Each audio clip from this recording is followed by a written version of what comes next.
Hi guys, so ito additional lang pala. So paano nyo malalaman if tama yung nagawa nating solution? Okay, yung tama yung reaction, tama ito. Okay, so ang checking natin is yung reaction. Bakit? Punta tayo sa calcu. Punta tayo sa ating ito. 'Di ba, dun sa part 1, inassume natin na ito ay 100 ang P. So ito ay 100, 200, 200, 200 and 100. Okay? So, punta tayo sa calcu. So, summation of moments B. Okay? So, P. Hi guys, so yun. Balik na tayo dito. Para ma-check natin siya, kailangan nating mag-summation of moments at B. Okay, so P natin is 100. Assume counterclockwise is positive. So, pa-counter yan, 100 times 8. Okay. Then 2p, wala yan. Dito 2p, 200. So, pa-clockwise, so minus 200 times 8. Okay. So, pag ganito uli, minus 200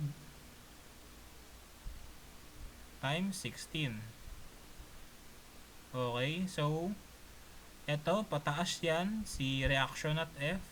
So, counterclockwise, positive. Plus,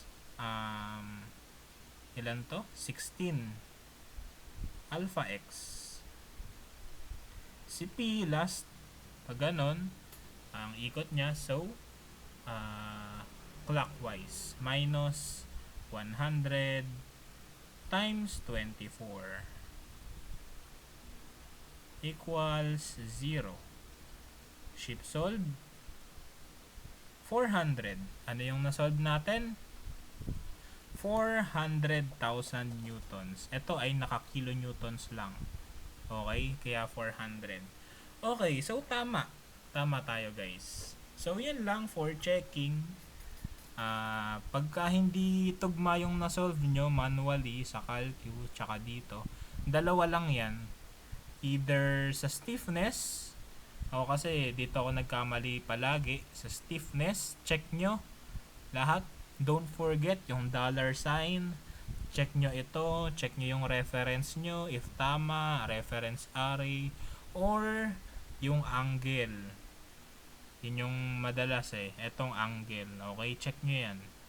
Yan lang guys, tsaka yung length. Yan lang guys, sana mas mapadali yung pag-solve nyo sa process.